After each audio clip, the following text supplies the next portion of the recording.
Baie goeiemôre gemeente, ook vir ons gemeente as daar in Kimberley, dra die groete oor. Dit is heerlik om saam met hier te wees en mag die Here ook werklik vanmôre met elkeen van ons praat deur sy woord. Soos wat ons so sit, kom ons raak stil soos wat die Here ons tot aanbidding doen. Heilig, heilig, heilig is die Here van die leerskare.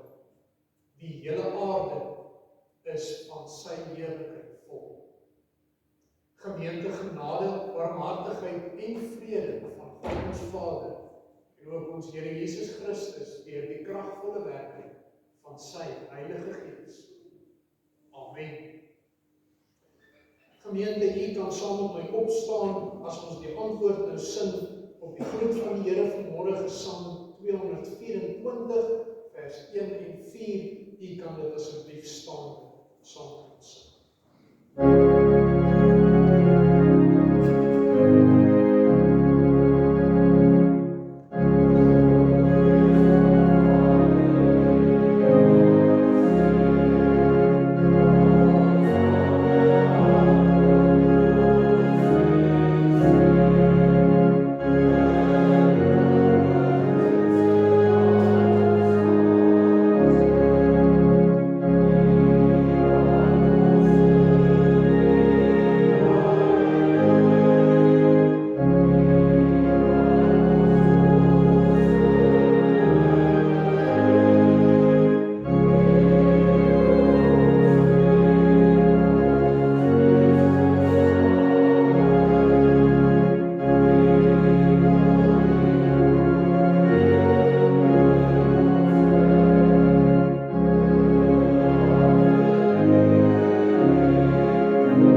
Gemeente, ons luister vanmôre na die wet van die Here, soos wat dit vir ons opgeteken is in Eksodus 20.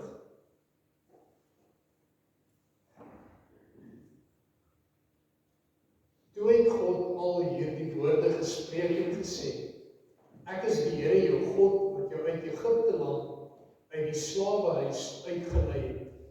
Jy mag geen ander gode voor my aangesig hê nie.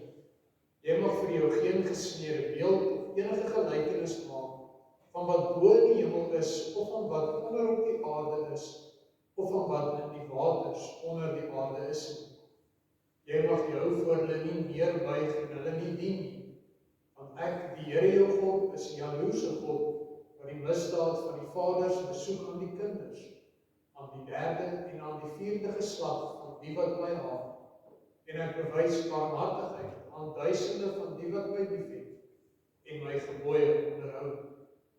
Jy mag die naam van die Here jou God nie uitelik gebruik nie, want die Here sal die een wat sy naam uitelik gebruik, nie ongestraf laat bly nie.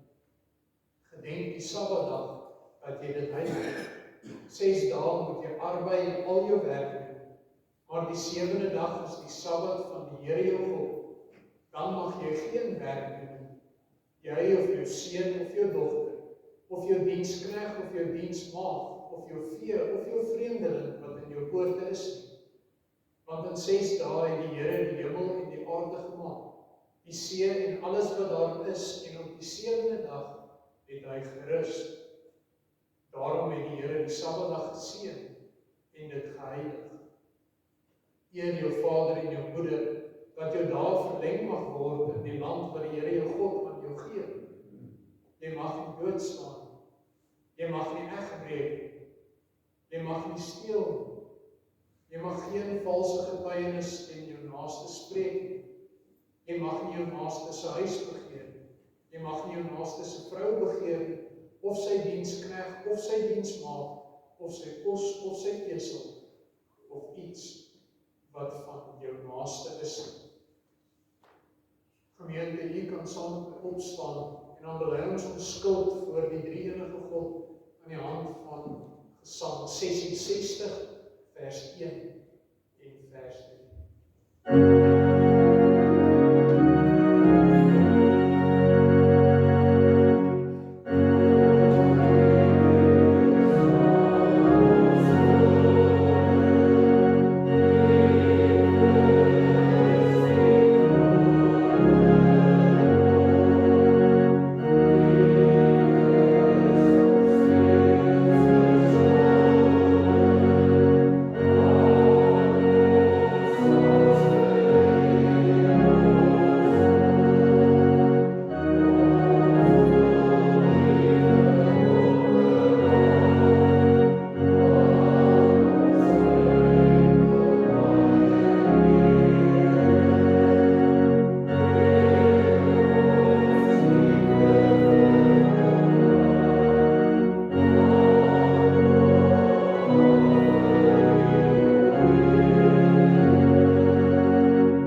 Want hy het ons nie tot onreinheid geroep nie, maar tot heiligmaking.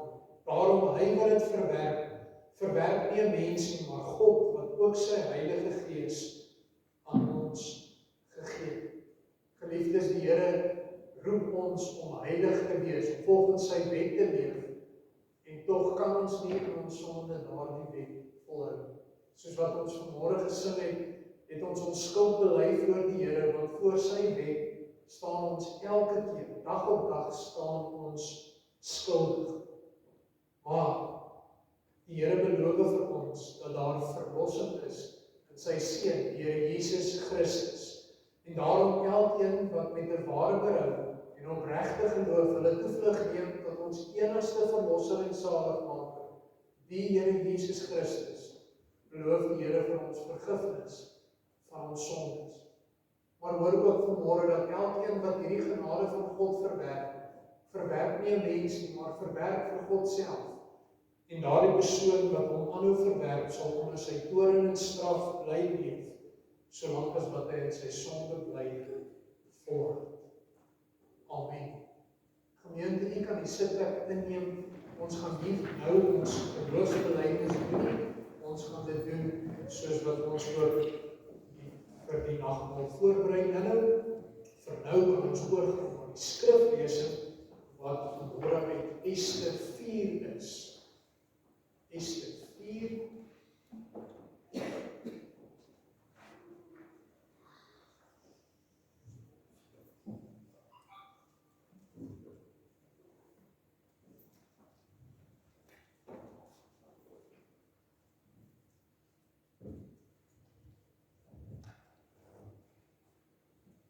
Maar voordat ons lees in die woord van die Here, kom ons bid eers saam.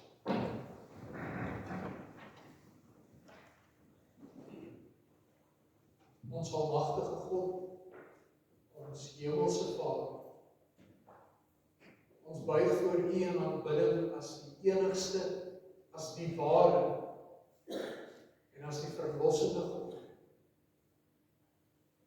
Here, soos wat ons ook gesing het, sal ons U dan nie dien en vrees. Wanneer ons vanmôre voor U kom buig, dan besef ons wie ons is, maar ons dank U vir U genade, dat U ons nie los soos wat ons is.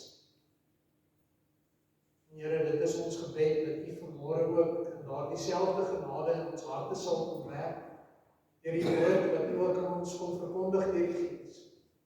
Here, dat hierdie woorde nie maar net woorde op papier of woorde in 'n boek sal wees nie, maar dat ons sal besef, dit is U lewende woord. Die woord wat ons kom verander, ons kom nuut maak. En mag ons regtig ook vanmôre weer hoor, dat U nie 'n fout gemaak het, toe U ons in 'n tyd soos nou laat leef nie. Dat U ons geroep het, vir 'n tyd soos nou. Mag U gee dat dit wat ons aandag nou kan aftrek, soos wat ons die woord hoor, Here, verwyder dit asseblief uit ons gedagtes, uit ons harte, en gee dat ons nou kan hoor wat die Gees ook aan die gemeente wil sê. In Jesus Christus se naam vra ons dit van U. Amen. Gemeente, voordat ek vir ons lees uit Ester 4 uit, net so bietjie weer agtergrond en om die gedagte te verfris van wat nou in die vorige 3 hoofstukke gebeur het. In hoofstuk 1 sal U die karakter koning Ahasveros ontmoet, wat oor die destydse bekende wêreld regeer het, al 127 provinsies, en hy het 'n reuse feesmaal gehou, een wat 180 dae lank sou wees. En om jouself in te dink, dit is vir 6 maande lank omtrent, dit is 'n groot partytjie wat die man aan die gang het, in die vestingstad Susan. En uiteindelik roep hy sy vrou, koningin Vashti, en hy vra dat sy haar skoonheid voor al sy gaste moet vertoon, en sy weier dan. Sy sê nee, sy gaan dit nie doen nie, en hy moet 'n voorbeeld van haar maak, en hy neem haar koninginskap van haar af dan weg. In hoofstuk 2 begin die volgende soektog dan na 'n nuwe koningin, en hulle hou 'n skoonheidskompetisie om hierdie koningin dan nou vas te stel. En so stuur Mordegai dan nou sy klein niggie Ester om ook deel te neem aan hierdie kompetisie, die Joodse meisie, en sy wen die guns van almal in die paleis, en uiteindelik ook die koning, en sy word as koningin gekroon. Dit is dan haarselfde oom, Mordegai, wat 'n komplot deur die paleisamptenare ook ontdek om die koning te vermoor. Hy waarsku die koning en hy help, so hy is dan ook in guns by die koning. En uiteindelik in hoofstuk 3 verdiep hierdie konflik wat ons van lees, wanneer Haman dan tot 'n hoë posisie bevorder word, en Mordegai wil nie voor hom buig nie, Mordegai wil nie eer betoon nie, en Haman maak dan 'n plan, sodat nie net Mordegai vermoor word, maar uiteindelik die hele Joodse volk moet dan uitgewis word, en Haman maak seker die koning vaardig 'n dekreet uit, wat al die Jode dan word vir ons genoem op die 13de dag van die maand Adar, wat die maand so Februarie, Maart is, soos ons het ken, moet hulle dan doodgemaak word. En die hoofstuk sluit dan af om te sê die hele stad van Susan was in beroering gebring. En dit is waar hierdie verhaal van ons dan afskop van hoofstuk 4. Toe Mordegai verneem alles wat gebeur het Mordegai sy klere geskeur en 'n roukleed aangetrek, en daar was op sy hoof, en daar was as op sy hoof. En hy het uitgegaan dwars deur die stad en hardop en bitter geskreeu. So het hy dan tot voor die poort van die koning gekom, want niemand het met 'n roukleed aan by die poort van die koning ingegaan. En in al die provinsies waar die bevel van die koning en sy wet ook al aankom, was daar groot rou onder die Jode met vas en geween en rouklag. Baie het sak en as onder hulle uitgespring. Toe die meisies van Ester en haar hofdienaars kom en haar dit meedeel, was die koningin baie beangstig. En sy het klere gestuur om Mordegai dit aan te trek en om sy roukleed van hom weg te neem. Maar hy het dit nie aangeneem nie. Hierop roep Ester Hatag, een van die hofdienaars van die koning, wat hy in haar diens gestel het, en beveel hom om na Mordegai te gaan om te verneem wat dit beteken en waarom dit gebeur. En Hatag het uitgegaan na Mordegai na die stadsplein wat voor die poort van die koning gelê het. Toe deel Mordegai hom mee alles wat hom oorgekom het, en die juiste bedrag van die silwer wat Haman beloof het om in die skatte van die koning af te weeg, as prys vir die Jode om hulle uit te roei. En hy het hom 'n afskrif gegee van die bevelskrif wat in Susan uitgevaardig was om hulle te verdelg, sodat hy dit aan Ester kon wys en haar die saak kon meedeel, en haar kon opdra om na die koning te gaan, om hom genade te vra en by hom 'n voorspraak te wees vir haar volk. Daarop het Hatag ingegaan en die woorde van Mordegai aan Ester meegedeel. Toe sê Ester vir Hatag, terwyl sy hom opdrag gee aan Mordegai: al die dienaars van die koning en die volk van die provinsies van die koning weet dat vir elke man of vrou wat aan die koning in die binneste voorhof ingaan, sonder dat hy geroep is, een en dieselfde wet geld. Hy moet gedood word, behalwe wanneer die koning sy goue scepter na hom uitsteek, dat hy mag lewe. En ek is nou al 30 dae lank nie geroep om by die koning in te kom nie.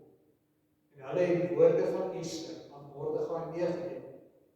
Daarom sê Mordegai dat hulle Ester moes antwoord: verbeel jou nie dat jy alleen uit al die Jode in die huis van die koning sal vrykom. Want as jy nou werklik swyg, sal daar van 'n ander kant af verligting en redding vir die Jode tot stand kom. Maar jy en jou familie sal omkom. En wie weet of jy nie met oog op 'n tyd soos hierdie tot die koninklike waardigheid geraak het. Toe sê Ester dat hulle Mordegai moes antwoord: gaan heen, versamel al die Jode wat in Susan te vind is, en vas julle om my ontwil. En julle moet nie eet en drink nie 3 dae lank, nag en dag. En ook met my dienaresse sal net so vas. En so sal ek na die koning ingaan, wat nie volgens wet is nie. En as ek omkom, dan kom ek om. En Mordegai het heengegaan en gedoen, net soos Ester hom opgedra het. Tot sover ons skriflesing van môre. As u enige tyd in die geskiedenis kon leef, enige tyd in die geskiedenis, watter tyd sou u kies om in te leef? Dalk sal jy sê, jy sou graag wou leef in die tyd toe die koninklikes in Engeland 'n hoog bloei gehad het daar in die 1700s, om te moet sien en voel hoe dit is om as 'n koninklike hanteer te word. Miskien sou jy sê, nee, ons hou nie van die Engelse nie, ek sou graag 'n voortrekker wou wees, ek sou een van die manne wou wees daar van die Kaap af op, oor die berge heen om hierdie mooi land van ons te ontdek. Iemand anders sou dalk sê, hulle wou in Salomo se tyd geleef het, om sy mag, sy rykdom, sy wysheid net te kon sien en te beleef hoe dit oor die bekende wêreld gestrek. Dalk sou jy sê, jy sou wou leef in die Here Jesus se tyd, om te sien en te beleef hoe hy preek daar teen die berg hange in die strate van Jerusalem loop. Enige tyd, enige plek in die geskiedenis, waar sou jy wou wees? En almal sal 'n ander antwoord hê wat vanmôre jy sit. Daar waar jy dink jy die beste sou inpas, wat vir jou die lekkerste sou wees, wat vir jou dalk die interessantste sou wees. Maar ons gedeelte in Ester 4 sê vir ons vandag, waar en wanneer dink God die beste plek is vir jou en vir my om te leef. En daarom is die tema vir vanmôre se preek, gebore vir 'n tyd soos nou. Gebore vir 'n tyd soos nou. In vers 14 sê Mordegai vir Ester hierdie woorde waar hy ons tema dan kom. En wie weet of jy nie met die oog op 'n tyd soos hierdie tot die koninklike waardigheid geraak het. Ester voel vir baie mense soos 'n sprokiesverhaal eintlik. 'n Jong meisie, 'n weeskind wat deur haar oom Mordegai grootgemaak is as sy eie. Sy neem deel aan 'n skoonheidskompetisie, maar nie net enige een nie, die skoonheidskompetisie van die eeue, die eerste Miss World, as ons dit so kan sê, of soos Dominee Roan Kombrink sê, Miss Persia. Dit is groot, dit is bekend oor die hele land heen. En sy wen. Sy word die nuwe koningin. 'n Sprokiesverhaal wat vir baie jong meisies vandag dalk net oordroom. Maar dan kom ons teksgedeelte vanmôre en hy waarsku ons oor 3 dinge. 3 dinge wat Ester moes leer en 3 dinge wat ons vandag ook moet leer. Die eerste, moenie te gemaklik wees in jou paleis nie. Vers 13 lees, daarop sê Mordegai dat hulle Ester moes antwoord, verbeel jou nie dat jy alleen uit al die Jode in die huis van die koning sal vrykom nie. Jy sien, Mordegai kom aan by die paleispoorte met 'n bitterlike gehuil, 'n harde gehuil oor hierdie nuus. En as hartig om uiteindelik dan nou daaroor uitvra, dan vertel hy hom alles. Alles wat Haman beplan om hulle te vernietig. Vers 7 sê dat hy hom vertel het van die presiese dag. Bevel is gegee, al die Jode, ons almal gaan op 'n bepaalde dag uitgewis word. Dis finaal, dis so. Hatag gaan vertel vir Ester, sy moet iets doen. Sy moet help. Weet jy, ons het baie keer goeie redes. Ester het goeie rede gehad. En dit wat sy in vers 11 vir ons dan nou opnoem, waarom sy nie iets kan doen nie. Niemand kan sommer net na die koning toe gaan as jy nie genooi is nie. As jy gaan, as jy nie genooi is nie, is dit sekerlik die wet wat vir almal geld, jy word doodgemaak, daar en dan. Al wat kan maak dat jy dalk nog lewe is as die koning sy goue scepter na jou toe uitsteek. Maar ek was nou al vir 30 dae nie eers na hom geroep nie, sê Ester, vir 'n maand lang, sy eie vrou, sy eie koningin. Ek dink nie, dis 'n wyse plan nie oor Mordegai. Is daar nie dalk 'n ander manier nie oor Mordegai? Kan ons nie maar net eerder stil bly? Dalk moet ons net 'n bietjie wag en kyk of iets dalk verander nie. Is ons seker dit is regtig so erg? Het oom reg gehoor?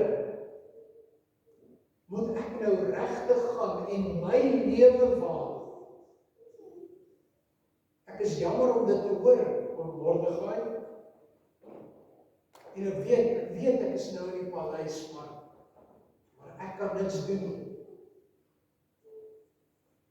Ek sien baie mense sit vandag in 'n paleis waarin hulle baie gemaklik is.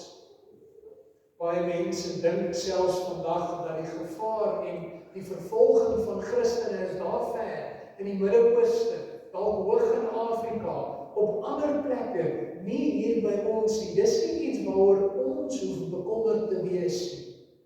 Dit is iets wat 'n probleem is daar buite die paleis, maar nie vir my. Vanoggend moet die skok dalk vir jou kom om te hoor. Moenie dink dat net jy van al die Christene sal ontkom, sal kan vryspring van die vervolging van hierdie wêreld.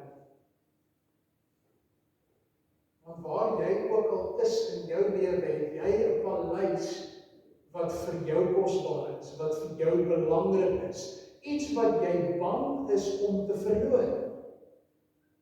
Iets wat jy as die waardevolste ag op die oomblik in jou lewe.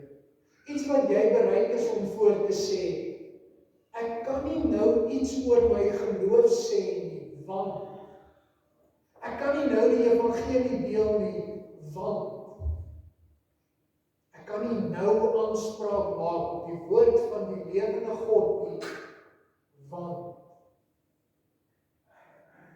en dan kan jy ook soos Ester voel, jy het geldige redes. As sy sê, daar is net een reël wat geld. Almal weet wat gebeur met so iemand. Almal weet by die werk. Almal weet in ons gemeenskap. Almal weet in die boerdery. Almal weet wat gebeur met jou as jy so iets wil doen. Almal weet hoe die ander ouers jou hanteer as jy die een is wat alweer 'n probleem het by die skool. Almal weet wat gebeur as jy wil aanspraak maak om te sê, maar ons moet gehoorsaam wees aan God se woord. Almal weet word jy uitgemaak as die vrot appel, as die moeilike een, as die onverdraagsame een, as die liefdelose een, daardie een.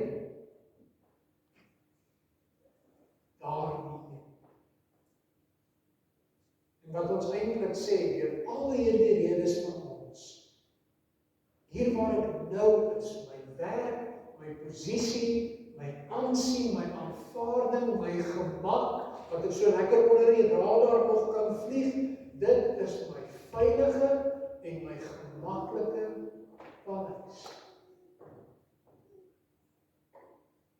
Weet jy, ek sal so graag iets wil doen, maar ek kan nie nou. Ek weet ek is daar, maar ek kan nie nou. Mag jy vanmôre die woorde hoor, wat ook aan koningin Ester gesê is, wat vir jou waar is. Moenie dink dat net jy van al die Jode sal kan vryspring, net omdat jy in die koninklike paleis woon. Want jy gaan al hoe meer moet toegee, en nog 'n bietjie toegee, en nog 'n bietjie toegee, tot op die dag waar jy nie meer kan toegee nie. En wanneer jy eintlik dan iets sê, dan gaan hulle jou nie antwoord en vir jou sê, weet jy was jou hele lewe lank nog so verdraagsaam teenoor ons. Jy het nog nooit iets gesê nie. Okay, dis reg. Ons sal verander. Ons gaan nie meer voortgaan nie. Jy gaan of heeltemal moet toegee, jou geloof verloon en moet wegstap sonder om iets te sê, of jy gaan iets probeer doen en sê wanneer dit uiteindelik te laat is. Mag jy vanmôre onthou dat die Here Jesus sy volgelinge sê, as julle van die wêreld was, sou die wêreld julle as sy eie lief hê. Omdat julle egter nie van die wêreld is nie, maar ek julle uit die wêreld uitgekies het, juis daarom haat die wêreld julle. Die Here Jesus sê dit vir ons in Johannes 15. Die wêreld gaan jou haat as jy myne is. Moenie te gemaklik in jou paleis wees. Die tweede ding is moenie ongehoorsaam wees aan jou roeping. Ons lees in vers 8 van hierdie hoofstuk 4, dat Mordegai vir Hatag dan al aansê, die opdrag gee, en sê, gaan sê vir Ester, gaan na die koning toe, en gaan smeek vir genade, gaan pleit vir genade vir jou volk, gaan tree op as 'n voorspraak vir jou volk, gaan. En ons het nou klaar Ester sy redes gehoor, waarom sy nie kon gaan nie, al die gevolge van dit wat met haar kon gebeur. En is amper asof sy daar in die paleis uit moet dink en sê, o Mordegai, ek dink nie jy verstaan. Ek dink nie jy verstaan wat jy van my vra om te doen nie. Onthou oom wie ek is. Ek kan dit nie doen. Mordegai se woorde kom terug. Die tweede waarskuwing in die woorde van vers 14. Want as jy nou werklik swyg, sal daar van 'n ander kant af verligting en redding vir die Jode tot stand kom, maar jy en jou familie sal omkom. So ons vir 'n oomblik stop en net dink oor hierdie woorde van Mordegai. Wat is hy besig om vir Ester te sê? Hy sê van Ester, jy moet besef, God sit nie iewers met gekruiste vingers en hoop en pleit dat jy nog net gehoorsaam is, want jy is sy enigste plan. God sit nie daar en wonder terwyl die sweet hom aftak, as sy nou nie gaan nie, dan het ek nie meer 'n plan nie. Mordegai sê vir haar, Ester, as jy ongehoorsaam is, God sal uit 'n ander plek uit verlossing bring. God is getrou, God is almagtig. Maar jy sou ongehoorsaam gewees het. Ons hoef nie te twyfel in die grootheid van God. Maar jy, liewe Ester, moet besef, jy moet nou gehoorsaam wees. En as jy ongehoorsaam is, dan moet jy besef, jou ongehoorsaamheid gaan gevolge hê. As jy nou stil bly en niks doen om jou volk te red nie, as jy nie eens bereid is om 'n woord te uiter nie, as hulle na die tyd uitvind dat jy niks gedoen het nie, weet jy wat gaan met jou gebeur? Want jy het nie gedink, dit is belangrik genoeg. Jy het blyk my nie gedink, dit is dringend genoeg om jou lewe te waag, om jou medemense te red. Dit gaan genoeg van jou sê, Ester, dat hulle weet, jy is eerder 'n vyand as 'n vriend. Gelowige, soos wat jy daar sit, hoop ek, jy het al aan jou redes gedink. Want jy kan jou redes vanmôre hê, soos wat jy hier sit. Al die gevolge wat met jou kan gebeur, en waarskynlik gaan gebeur. Jy het dalk al gesê vir die Here, of dalk vir my jy dit net, maar in jou hart, het jy dit dalk al gedink teenoor die Here, ek dink nie u verstaan mooi wat u van my vra nie. Onthou u wie ek is? Onthou u dat ek is maar net 'n boer? Onthou u dat ek is maar net 'n huisvrou? Onthou u dat ek is maar net 'n sakeman? Onthou u dat ek is maar net 'n juffrou? Onthou u wie ek is? Ek is nie die dominee nie. Die woorde van die tweede waarskuwing kom terug vir elkeen van ons. As jy in hierdie tyd sou swyg, sal daar redding kom, sal daar uitkoms kom uit 'n ander plek vir die Jode, maar jy en jou familie sal omkom. Gelowige, die Here het vir jou 'n voorreg gegee, 'n voorreg om hom te kan ken, om hom te kan dien, om hom te kan lief hê, om die evangelie wat jou ewige lewe vir jou verseker, aan jou te verkondig, om dit selfs weekliks, elke keer na mekaar herhaaldelik te hoor, om die vergifnis en daardie waarborg van vergifnis van jou sonde, Sondag op Sondag te hoor, sodat jy hom kan ken, sodat jy kan glo, sodat jy hom kan aangryp en sê, Here, red my, want ek is 'n sondaar, red my. Maar as die Here vanmôre vir jou vra en sê, gaan by hierdie deure uit, gaan by Swaziland in, gaan in hierdie distrik in, gaan waar jy lewe, gaan daarin en gaan verkondig hierdie selfde boodskap, hierdie selfde evangelie, wat jou red, wat jou verlos, wat jou vergewe vir ander mense. Dan sê ons, nee, Here. Laat ons nie vanmôre doekies omdraai nie, dit is waarop dit neerkom, so reguit, so direk, nee, Here. Liewe broer en my liewe suster, wil vanmôre by jou pleit om te dink en te besef wat ons besig is om van mense af weg te hou. Die redding tot die ewige lewe. Die antwoord op hulle sonde, die antwoord op hulle gebrokenheid, die uitkoms vir die ewige straf van die lewende God met die helse vuur. Maar ons sê nee, want ons is banger vir mense, as om aan ons God gehoorsaam te wees. En ons vrees is gewoonlik een van 3 dinge, of al 3 dinge. Wat gaan mense aan my doen, die fisiese? Wat gaan mense van my sê, die emosionele?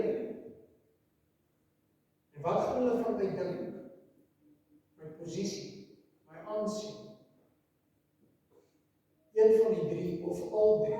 En omdat ek banger is vir dit, dink ons dit is beter om maar stil te bly. Nie hierdie keer, nie nou nie, dalk later. En dieselfde as vir Esther moet ons weet dat God se verlossing hang nie van ons as mense af. Jy gaan nie die rede wees waarom iemand nie die evangelie hoor en God hom nie kan red nie. Hy sal red wie hy wil. Ons twyfel nie in God se almag en in God se grootheid nie. Maar jy, gelowige, gaan ongehoorsaam wees. En jou ongehoorsaamheid ontbloot iets van jou hart. Die toetsstokkie wat die Here baie keer kom indruk om jou hart te toets. Want as jy regtig glo wat die Bybel vir ons leer, dat iemand hel toe gaan as hulle nie bekeer van hulle sonde en glo in die Here Jesus Christus nie, en jy bly stil. Wat se haat? Wat se haat het ons nie werklik teenoor iemand om stil te bly? As 'n verhaal wat vertel word van 'n jong immigrant hier uit Afrika uit wat die kans gehad het om Amerika toe te gaan, armwettig, en uiteindelik daar aangekom, deur die skoolstelsel hard gewerk en hy voorregte daar wat hy nooit meer gehad het nie, kom op universiteit, na universiteit gaan werk het. As jong seun het hy nooit van die Here gehoor, hy het nie regtig 'n godsdienst beoefen in Afrika nie. En niemand het hom vertel nie. Hy het nog nooit van die Here gehoor nie, maar uiteindelik, die eerste week wat hy in hierdie nuwe werksplek was, trek iemand hom op sy en hulle vertel hom van die Here Jesus, hulle deel met hom die evangelie, en hy kom tot bekering. Behalwe vir die mooi verhaal, was dit erg dat hy probeer onthou het in sy lewe, wie het almal by die titel as Christen gegaan. En hy het hulle gaan opsoek. Almal wat saam met hom op skool was, wat hy kon onthou en kry, saam met hom op universiteit was, en hy het hulle 'n eenvoudige vraag gevra. Waarom het jy niks gesê? Waarom het jy niks gesê? Jy het geweet waarheen ek op pad is, maar jy het stil gebly.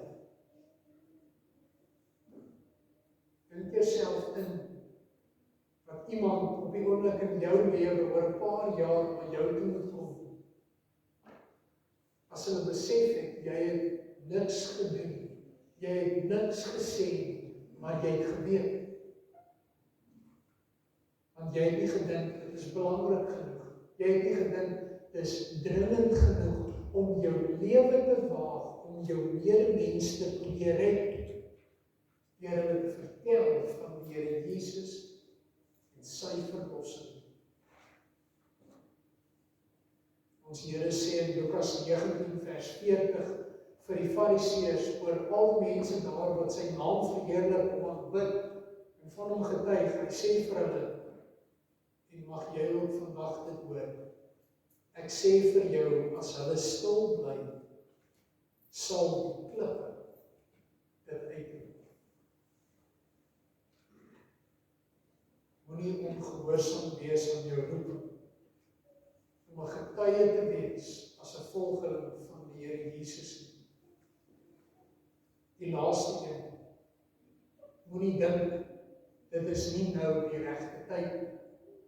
Hierdie laaste waarskuwing is eintlik meer motiverend as wat dit vir ons 'n waarskuwing is, want Mordegai sê in sy appel vir Ester, hierdie oproep sluit dit af, soos wat ons begin het met ons tema. En wie weet, of jy nie met die oog op 'n tyd soos hierdie tot die koninklike waardigheid geraak het. Dink terug, Ester, sê hy vir haar. Dink terug aan alles wat met jou gebeur het in jou lewe, dat jy hierdie posisie nou bekleed. Want ons dien nie 'n God van toeval nie. Ons dien die almagtige God, wat in beheer is van alles en almal. En daar waar jy nou is, in daardie goddelose paleis, dis daar waar God jou gesit het vir 'n tyd soos hierdie.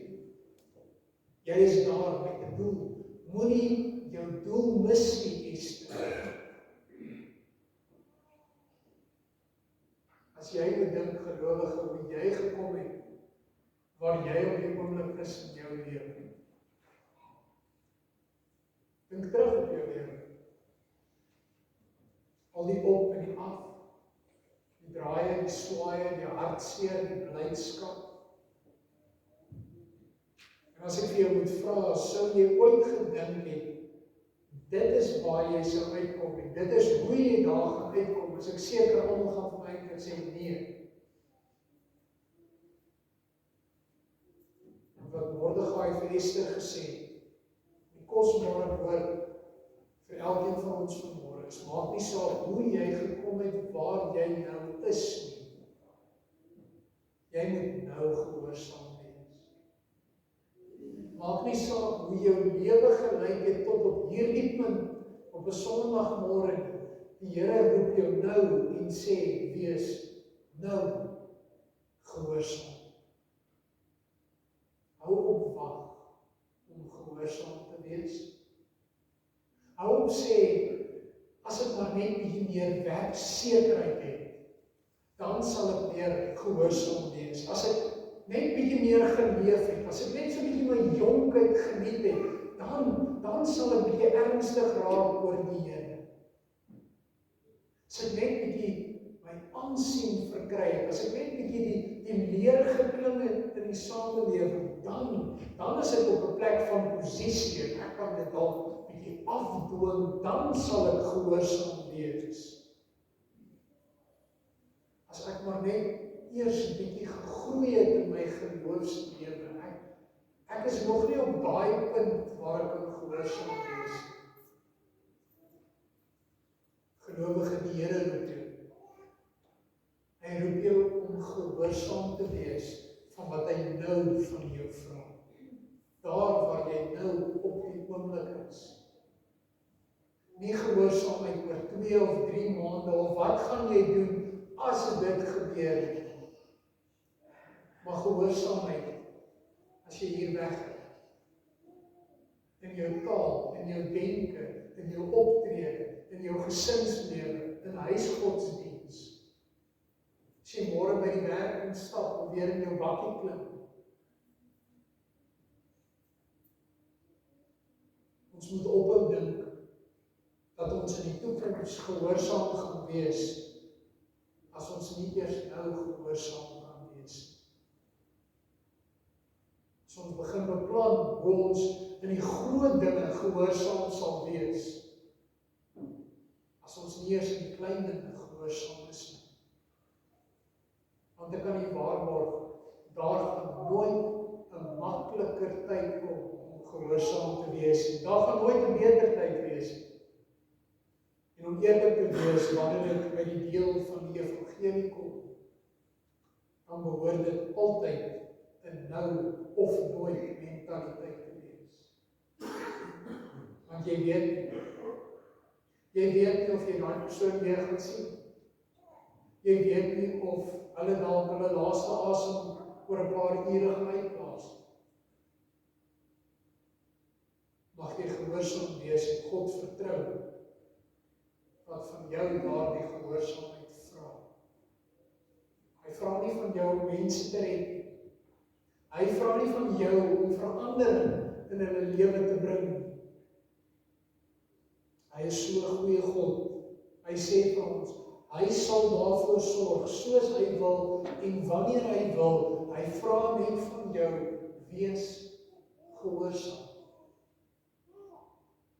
En wie weet of die Here nie alles in jou lewe so laat gebeur het, dat jy juis vir 'n tyd soos hierdie moet wees waar jy nou is. Geen verskoning, geen van daardie redes wat jy aan gedink het is meer geldig nie, want jy is op die regte tyd. Jy is op die regte plek waar jy is. En die Here beloof vir jou om die regte woorde in jou mond te sit, as jy maar net sal begin. Ester se reaksie sê vir ons baie in vers 16, wanneer sy hierdie dinge hoor. En haar reaksie wys ons hoe ons ook behoort te reageer. Gaan heen, versamel al die Jode wat in Susan te vinde is, en vas julle om my ontwil, en julle moet nie eet en drink nie 3 dae lank, nag en dag. Ek ook met my dienaresse sal net so vas, en so sal ek na die koningin gaan, wat nie volgens wet is nie, en as dit omkom, dan kom ek om. Gelowige, jy het iets baie meer kosbaar, as om net terug te kyk na Ester se reaksie. Jy kan terugkyk na ons Here Jesus se optrede, in 'n situasie waar daar baie meer op die spel is. In Matteus 26 lees ons van vers 36 af, hoe die Here Jesus in die tuin van Getsemane ingaan. Waar hy gaan kniel, en hy gaan pleit voor sy Vader, en hy sê, is daar nie 'n ander manier nie? Kan hierdie beker nie by my verbygaan? Want anders as Ester, wat 'n kans gehad het om dalk te lewe as die koning sy scepter na toe uitsteek, weet die Here Jesus, wanneer hy in die troonsaal van God ingaan, dan gaan hy nie net om te pleit vir sy volk nie, maar hy gaan juis ook sy lewe terwyl vir hulle sin. In sy angstigheid, omdat hy weet wat vir hom voorlê, dan sweet hy bloed, maar elke keer in sy gebed sê hy nog steeds, laat U wil geskied. En aan die einde van haar derde gebed, dan kom hy terug by sy disippels en hy sê vir hulle, kyk, die uur het nou aangebreek, die seun van die mens gaan verheerlik word, kom, staan op, laat ons gaan. Die een wat my verraai is naby. Met daardie woorde begin die Here Jesus stap, tree vir tree, nie na 'n koninklike paleis in Persië, maar na die troonsaal van die lewende God van die hemel, waar hy homself as die volmaakte offer gaan uitgee, 'n marteldood waarin hy sterf, sodat hy die genade en die verlossing vir ons kan verseker. Hy staan op die derde dag op, hy lewe, hy is koning, hy het dit vir ons verkry. En niks sal ooit erger kan wees as wat die Here Jesus vir ons aan daardie kruis betaal het nie. En ek sal nooit iets meer waardevol kan kry in hierdie wêreld as wat hy vir jou aan daardie kruis gekry het. Ons hoef nie soos Ester te wonder of daar verlossing gaan kom nie. Ons kan terugkyk en weet, my verlossing is daar, is reeds daar. Ons kan getuig vir mense, ons kan vir mense gaan vertel, nie van 'n moontlikheid nie, maar van 'n werklikheid. Dit is so, Jesus het gesterf, hy het betaal, hy het opgestaan, glo in hom vir die vergifnis van jou sonde, glo in hom dat jy vrygemaak kan word. Blyk by jou, gaan as 'n sondaar wat vergewe is, 'n sondaar wat bekeer, ewige lewe. Gelowiges, laat ons vandag hierdie 3 dinge hoor. Moenie te gemaklik wees in jou paleis. Moenie ongehoorsaam wees aan die Here wat jou roep. En moenie dink, dit is nie nou die regte tyd. Ester was gehoorsaam. En op so 'n manier het God verlossing verseker van Haman. En hulle feesviering staan vandag nog bekend as die Purimfees. Ons lees daarvan in hoofstuk 9. Hulle vier fees want hulle is bly oor die verlossing wat hulle gekry het. Hulle onthou die verlossing wat hulle gekry het. En soos wat ons nou vanmôre by die nagmaaltafel vandaan sit, mag jy ook onthou.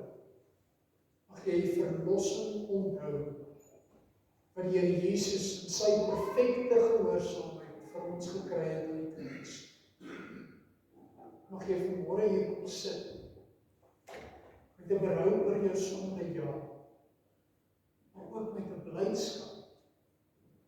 Dat die nagmaal vir jou nie maar net vanmôre 'n somber geleentheid is waar ons met strak gesigte sit, maar regtige fees, om bly te wees as ons dit saam met die Here eet, vir die verlossing en hoe hy dit vir ons verkry aan die kruis op Golgotha.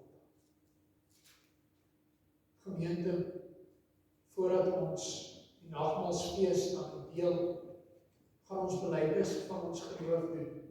En ek gaan van u vra om saam met my op te staan, dat ons dit kan doen, en dan daarna net so staande te bly vir 'n kort gebed. U kan saam met my opstaan vir die geloofsbelydenis, die algemene geloofsbelydenis. Ek glo in God die Vader, die Almagtige, die Skepper van die hemel en die aarde. En ek glo in Jesus Christus, sy eniggebore Seun, ons Here, wat ontvang is van die Heilige Gees, gebore uit die Maagd Maria, wat gelei het onder Pontius Pilatus, gekruisig, gestorwe en begrawe is, en ter helle neergedaal het, wat op die derde dag weer opgestaan het uit die dode, opgevaar het na die hemel en sit aan die regterhand van God, die Almagtige Vader, van waar hy sal kom om te oordeel die lewende en die dode. Ek glo in die Heilige Gees. Ek glo aan 'n heilige algemene Christelike kerk, die gemeenskap van die heiliges, die vergifnis van sondes, die wederopstanding van die vlees en 'n ewige lewe. Amen. Onse Vader wat in die hemel is, ons dank U, dat ons nou ook by die tafel mag kom aansit. En soos wat ons nou ook gehoor het uit U woord, mag ons dit met blydskap geniet, mag U dit seën vir ons, soos wat ons dit nou doen. Here, mag ons die waarskuwings hoor vanmôre, maar ook die oproep om gehoorsaam te wees in 'n tyd soos nou. Ons bid hierdie dinge in die naam van ons Here Jesus Christus. Amen. U kan weer sit lekker inneem. Gemeente, ons kan dan sittende Gesang 6 vers 1 en vers 3 sing, soos by die diakens van ons die tafel voorberei. Gesang 6 vers 1 en 3, soos by die diakens van ons die tafel voorberei.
Geliefdes in ons Here Jesus Christus, die heilige nagmaal is deur ons Here self ingestel, soos wat Paulus ook daarvan skryf in 1 Korintiërs 11. Want ek het van die Here ontvang, wat ek ook aan julle oorgelewer het, dat die Here Jesus in die nag waarin hy verraai is, brood geneem het, en nadat hy gedank het, het hy dit gebreek en gesê, neem, eet, dit is my liggaam wat vir julle gebreek word. Doen dit tot my gedagtenis.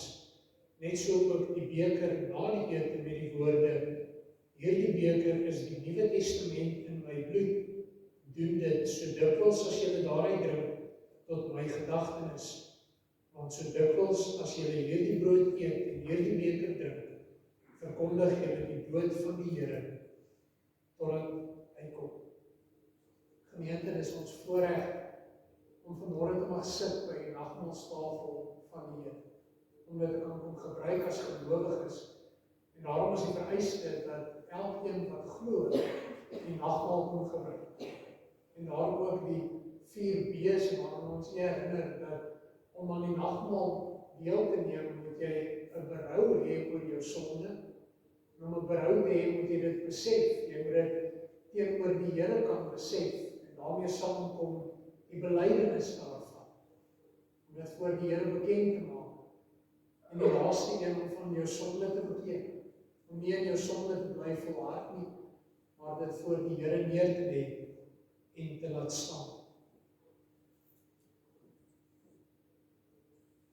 Geliefdes, die brood wat ons breek, is ons gemeenskap met die liggaam van ons Here Jesus Christus. Neem een daarvan, onthou en glo dat sy liggaam ook vir ons gebreek is tot 'n volkome versoening van al ons sondes.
Geliefdes, die beker van danksegging waarvoor ons die Here dank, is ons gemeenskap met die bloed van ons Here Jesus Christus. Neem, drink daaruit, onthou en glo dat sy bloed ook gevloei het vir ons tot 'n volkomme versoening van al ons sondes.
As wat die beker graag ook wil gebruik, kan asseblief net vir die jageling so wys.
Ons wil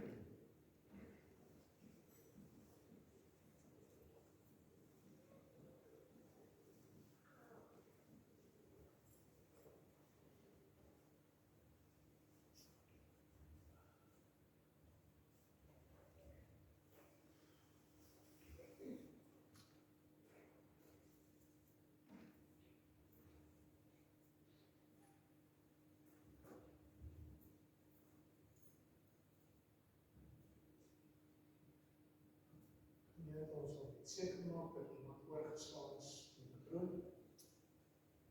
Dankies, beker.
Gemeente, kom ons dank die Here saam in gebed, en dan kan U weer net so die sitplek neem.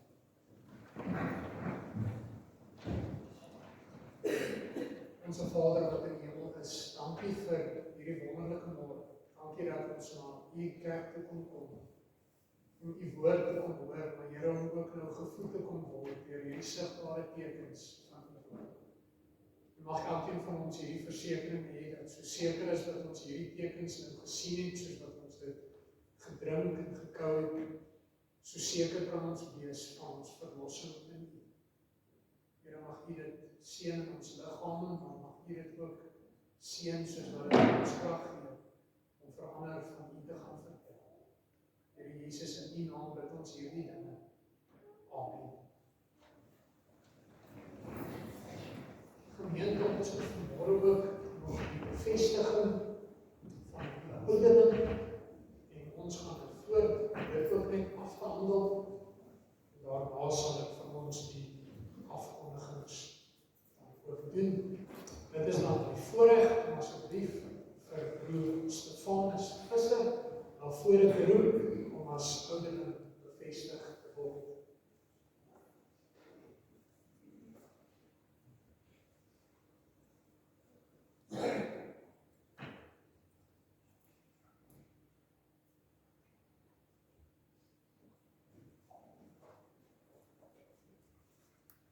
Gemeente van ons Here Jesus Christus, volgens die Ou Testament het God sy verbondsvolk veral deur 3 ampte laat bedien, naamlik profeet, priester en koning. Die Here Christus het hierdie 3 ampte ook in homself verenig, kragtens ons verbondenheid aan hom en gesalf met dieselfde Heilige Gees as hy, beklee elke Christen die ampt van gelowige as profeet, priester en koning. In die Nuwe Testament blyk dit dat God steeds sy verbondsvolk deur gelowiges laat bedien wat veral op een van die 3 amptsterreine funksioneer: die leraar profeties, die diaken priesterlik en die ouderling koninklik.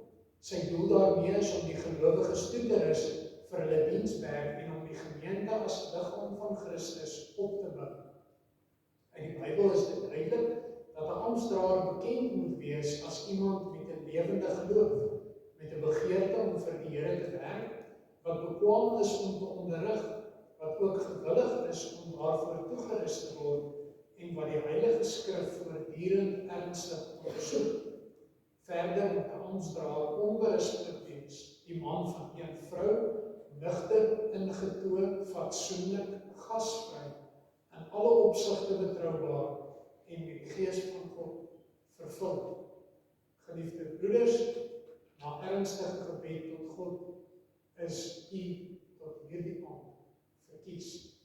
Aangesien daar geen wettige beswaar teen u leer en lewenswandel ingebring is nie, gaan ons nou voort om u in u aand te bevestig. Ouderling, u dra u self as opsiener en rentmeester van die huishouding van God, die verantwoordelikheid vir die opbou en geestelike versorging van hierdie gemeente. U moet toesien dat alle gemeentelede hulle in belydenis en lewenswandel soos lewende lidmate van die kerk van Jesus Christus gedra. Volgens die voorbeeld van Christus moet u hierdie herderlike taak dienend uitvoer. Deur voorbring, huisbesoek en siekbesoek moet u die lidmate bystaan, hulle vertroos en hulle ook bemoedig met God se woord en in hulle geloof versterk. U moet ook vir die dooplidmate verantwoordelikheid neem, sodat hulle gelei en geleer word om die Here te ken en te dien. Die onordelikes en die onverskilliges moet u in liefde vermaan. Volgens die bepalings van kerkorde moet u teen diegene wat in sonde volhard met die kerklike tug optree, sodat hulle tot bekering kan kom. Gee ook ag op mekaar en op die leer en lewe van die bedienaar van die woord, sodat alles tot opbouing van die kerk mag strek en geen vreemde leer voorgedra word nie. Daarvan lees ons in Handelinge 20, waar die apostel waarsku dat goed gewaak moet word teen wrede wolwe wat onder die kudde van Christus mag inkom. Waak ook oor die erediens en sorg vir die onderhouding daarvan. Werk met ywer en oorgawe meer aan uitbreiding van die koninkryk van God. Hou toesig oor die suiwere bediening van die woord en dra sorg dat die sakramente nie ontheilig word. Geliefde broer, u moet nou op die volgende vraag opreg antwoord, sodat elkeen kan hoor dat u bereid is om hierdie diens te aanvaar. Is u daarvan oortuig dat God self deur sy gemeente u tot hierdie besondere ambt geroep het?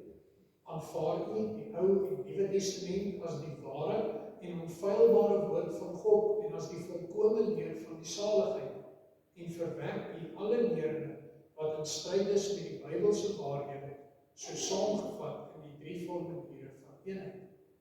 Beloof u om die ambt soos dit aan u voorgehou is getrou te vervul as ouderling in die kerkregering saam met die bedienaar van die woord en daarmee saam ook saam met die diakens in die diens van hulle barmhartigheid. Beloof u om tot eer van God te leef en om u aan die kerklike regering opsig en tug te onderwerp. Wat is hierop die hoorbare antwoord aan God drie enig, broers en vaders? Ja.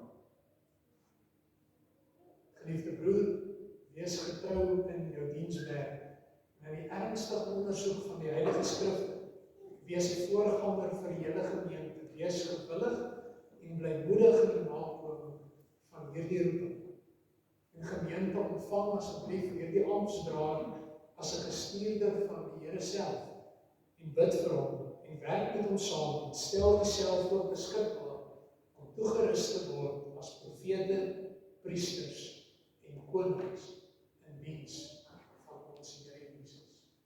U kan asseblief saam met my opstaan sodat ons ook die seën van die Here vir ons broer mag toesing en ons gaan Psalm 134 vers 4 sing. Daar kan u net so staande bly en ons gaan dan ook oor en ons antwoord op die prediking wat ons gaan sing en ek spreek daarna dan vir ons die seën van die Here. U kan saam met my opstaan en die seën van die Here ontvang.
sal jou seën en jou behoed.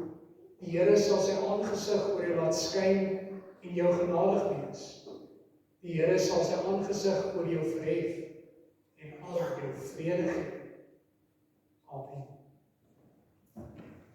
Gemeente, u kan die sitplekke inneem, net so 'n paar afkondigings van die kerkraad se kant af.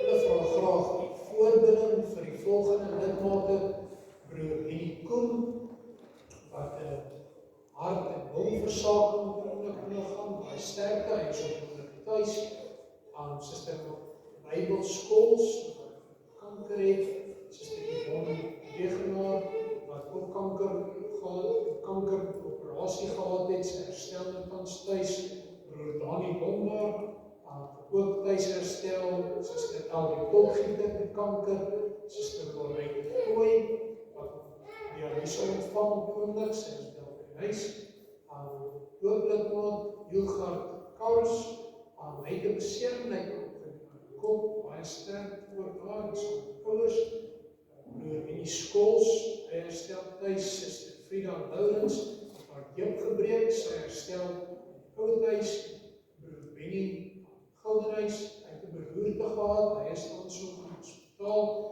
broer Lodewijk Verwien, en die emfyseem, hy is tuis, en baie sterkte dan ook 'n besoeker op die oomblik, broer Herman Strydom, wat in die hospitaal ook nog is.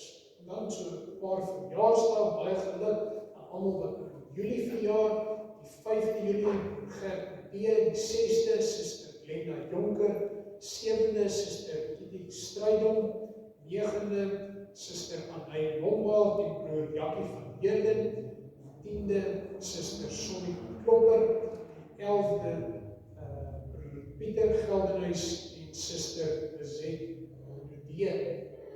Die gemeente verwelkom dan ook 'n paar nuwe lidmate, broer Barend Christian Prinsloo en Suster Nadine Prinsloo, met dooplidmate Barend Christian en Sander Prinsloo. Hulle bewys van lidmaatskap van NG Kerk Ligdorp en 'n paar lidmate wat dan vertrek, broer Lawrence de Smit en Suster Esther Susanne Smit, met die dooplidmate Dieder en Isabel de Smit na die NG Kerk moedergemeente. Ons herinner u ook net dat daar geen Bybelstudie is tydens die skoolvakansie nie, en die verrigtinge het so vir 'n rukkie nou gestop. Die volgende erediens dan weer 10:00 en daar sal weer van ons onderrig wees na die erediens wanneer die ander kerkaktiwiteite dan ingaan. En na die erediens is daar weer die koffie, jy is welkom om dit saam